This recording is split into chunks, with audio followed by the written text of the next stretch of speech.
So for like 3 weeks has been scooting. Mom thought she got wobbly. I don't know. She went to the RDVM. They expressed her anal glands, and she was treated for UTI. She began walking a little bit more slowly. Mom says worse. She doesn't look terribly ataxic or paretic to me. She became urinary and fecal incontinent. She's normal proprioception. She has a decreased patellar reflex in her right pelvic limb, but she's had surgery on that knee before. She's like absent tail tone. I don't think she can feel her tail. She's super... Long tail or a long tail, a real tail. I don't think she can feel her tail. She doesn't react when I pinch it. She's really tense and nervous, so maybe, but I don't think she can. She has decreased anal reflex, decreased anal tone. She dribbles urine. She defecates without knowing it. She doesn't seem super painful to me, but again, really high sympathetic tone dog. Is that neurologically, it could be neurologically damaged permanently. So there's no way for us to test now to know if that neurological damage is permanent. Correct. So Correct. Yeah. So step one in our evaluation is saying, is it a neurological problem? And it certainly sounds like one with what I'm hearing of not wagging the tail and being urinary and fecal incontinent. Right. So the second thing we're trying to assess is where in the body is it the brain or is it the spinal cord or the neck? Her problem sounds like it's in the lower back, what we call the L4 to S3 spinal cord. So those are the nerves and the part of the spinal cord that supplies kind of the back part of the leg and the urinary sphincter and the anus and the tail. So when we have a problem there, dogs, sometimes they're painful, sometimes they're not. Many times they're not able to move their tail. Sometimes they can't feel their tail, and sometimes they're urinary and or fecal incontinent. The next thing we try and find out is what's the cause. So lots of things can cause the exact same symptoms. The slipped disc is considered really high on our list just because of her age and her breed and what is on the x-rays, but we don't know that that's what it is just by that information. And an MRI would confirm or would give us the best chances of confirming what the cause is. So that's going to be the next step for us. Then obviously, every owner's question and the whole reason we're doing all of these tests is, well, can we fix it? There are a couple of different factors that determine what the fixability of the problem is. Factor number one is what's the cause. So a slipped disc in general is going to give us better chances of fixing it than if this were a tumor or meningitis or something like that. So that's where the tests come in. The next factor in will it get better or not, or can we get better, is the severity of the symptoms. So dogs where it's relatively mild, meaning they're just painful, or they're a little bit weak. But when we hear things like unable to feel the tail and that we're completely urinary and fecal incontinent, those are things that worry us a little bit, that make it be less of a slam dunk.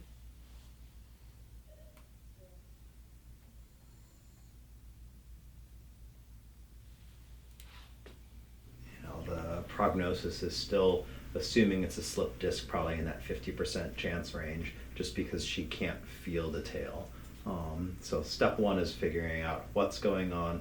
Assuming it's a slipped disc, I still think surgery is warranted for her. I think you just need to know it's not a slam dunk, 95% chance, and it's more in the 50-50 range. It's an escape artist. You got it? Okay.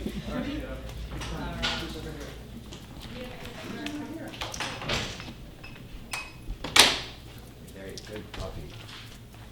She's a 6-year-old island dog. Okay. She's urinary and fecal incontinent. She doesn't seem overtly painful. She's very, very nervous. Okay. Apparently she bites. She'll kind of jump out of nowhere. It'll be a lumbar MRI, so she localizes L4S3. IBDD at 5-6, I think, is high on our list. Okay. 1, 2, and 3. She'll pee on you. Does she need it? Hi, how are you, Dennis? Good, how are you? I'm Dr. Adams. Nice to meet you. Hi, nice to meet you. Dr. Wong's just finishing up with another appointment, so he'll pop in. So I was just gonna get started. Hi, bud. What do you think? What's in here? Yeah. What's this? So no real improvement on the prednisone. Very No. slight, yeah. Okay. But other than that, been kind of happy at home. Yeah, You would never Hi. know. he doesn't seem like he's in pain. No. Yeah, luckily these aren't kind of a painful condition. So, hey, can we look at you? Real fast. We'll get you home. Good boy, Wayne. Okay. A little heavy. Oh. Okay, bud. It's gonna be okay. You gonna have diarrhea on me? No. He's puckering a lot. I He's know. gotta go to the bathroom. No, we walked in this morning, so Yeah. that's good, but. Yeah, he should be okay. Okay. So, surgery is one way to go. The other way is sort of conservatively, which is what we've tried.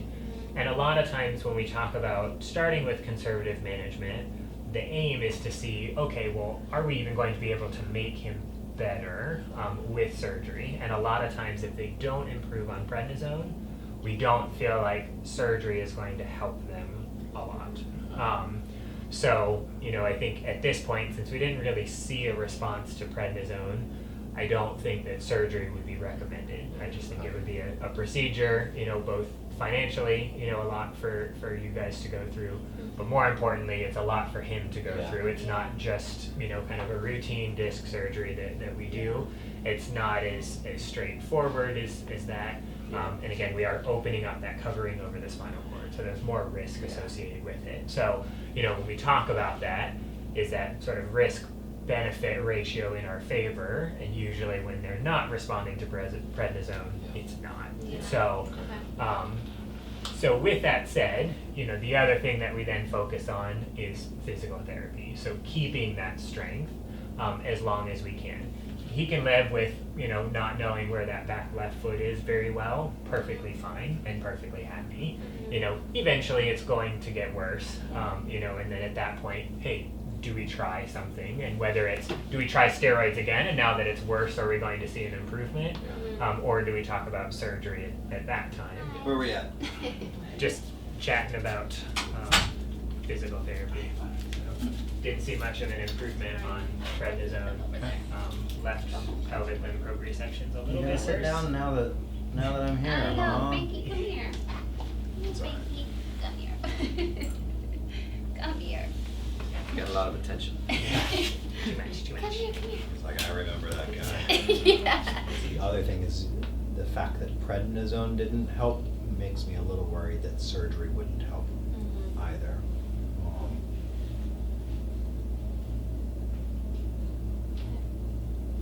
So, Let's try some PT. that's what I would do. Again, it's not going to cure the underlying problem, but I think if Helps all them we do manage is it. if all we do is slow it down, or even if all it does is make his hips and his knees and his core strength stronger, while the spinal cord gets weaker, we're still doing something positive there. So He seems okay. He's just deformed. No, he's It's perfect. perfect. Thank you guys. Thank you very much. Frankie, don't sit. You are ready to run. I Right. know. He's ready to follow you guys.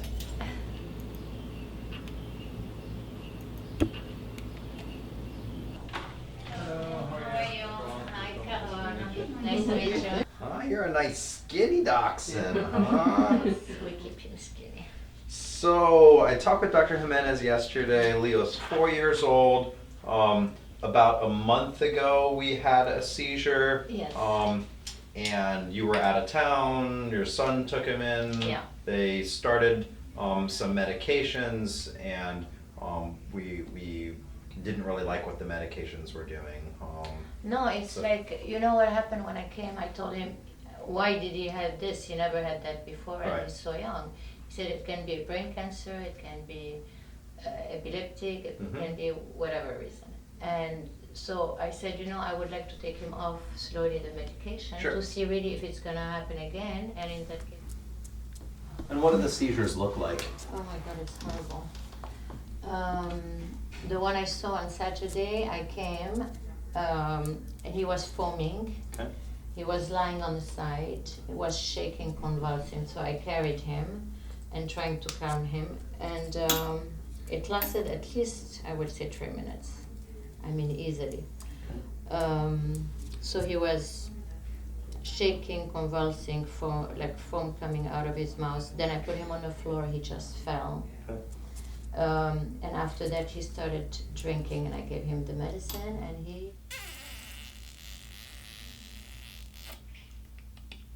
Who's that?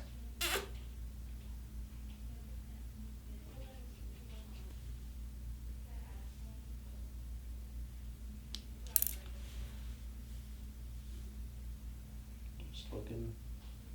Just looking.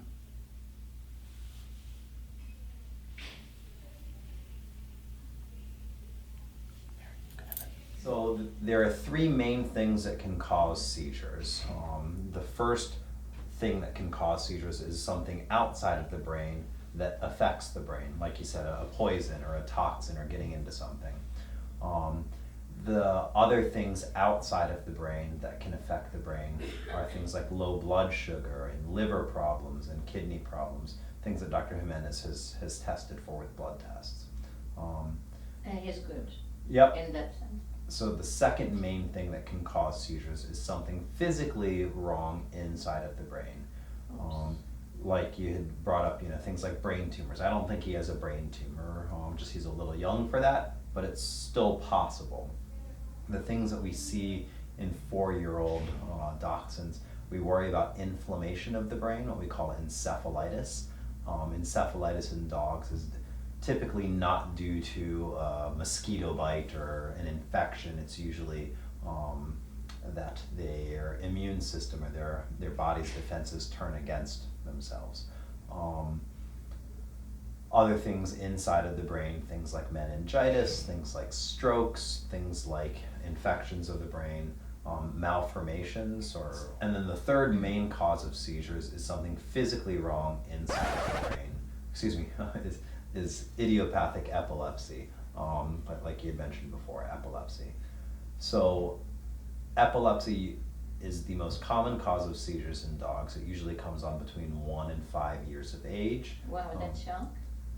Yeah, it's usually young adult dogs, and they're usually normal between seizures like he is. They usually have a normal exam like he does. So idiopathic epilepsy is certainly possible for Leo, but the only way for us to diagnose it is by ruling everything else out. So what we call a diagnosis of exclusion. So option one, my recommendation would be that we do an MRI to look at his brain, get a picture of the brain, and that will tell us, is there something more worrisome like an infection or meningitis or encephalitis or a tumor or something like that? Quite frankly, hopefully there is not. And if there isn't, we would do a spinal fluid analysis. That's one of the ways that we can diagnose meningitis. Hopefully that's normal as well.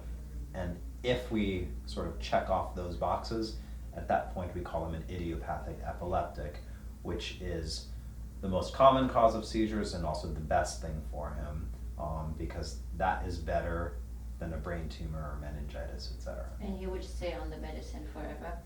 So typically dogs that have epilepsy, we usually, when we start medications, yes, it's lifelong therapy. We try and find the lowest dose of medications that decrease the frequency, the severity, and the duration of seizures, but we usually do not expect that we're going to stop all seizures. Sometimes that happens, but it usually does not stop all seizures. With the medication? With the medication. Oh, wow. So we have the best chance of having the best control by one, in knowing what the underlying cause is, so we can be treating that aggressively and appropriately. The next thing is the sooner we treat, usually we have better outcomes. Good. I think so too. I just wanted to make sure the owners knew that was part of the plan. What are you doing? It's after. Leo, Very nice 4-year-old dachshund with seizures. Needs an IV catheter and an MRI.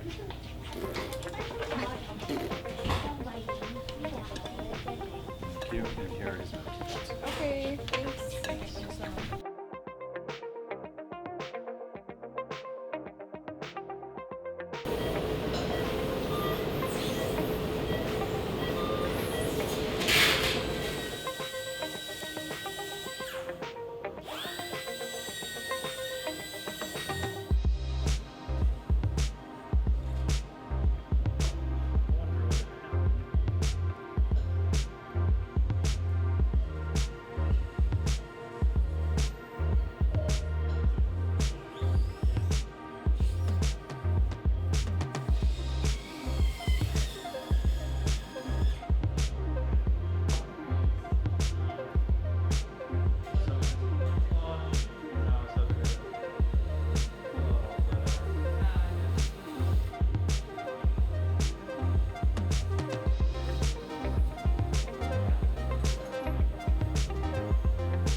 Yeah. Better earlier than later in the day in case you miss some workup. Right.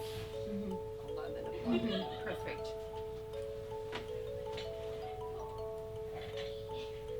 Okay. It's a cat. Yeah. Doing better on this. That's pretty good. We should actually have this, like, as a button to push and then this comes in. Instead of our walking bell, we should have this. The Frenchy bell. Imagine if that was our. You just go on like a cool. The last one, you just do that. How was that? Last month it was amazing. So many old people, so many wives. The whole boat. There were It was awesome. so many experienced people on this.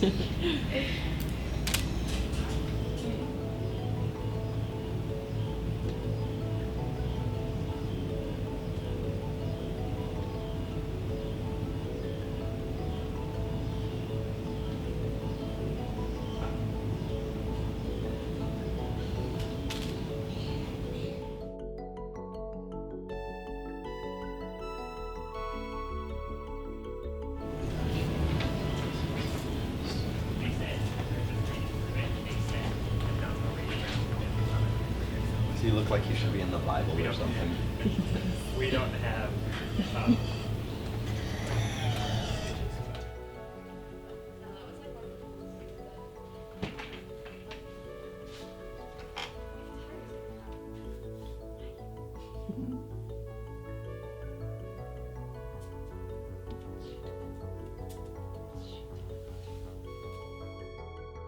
Thanks for watching. Hope you enjoyed it. Hope you learned something. Hope you found something of value.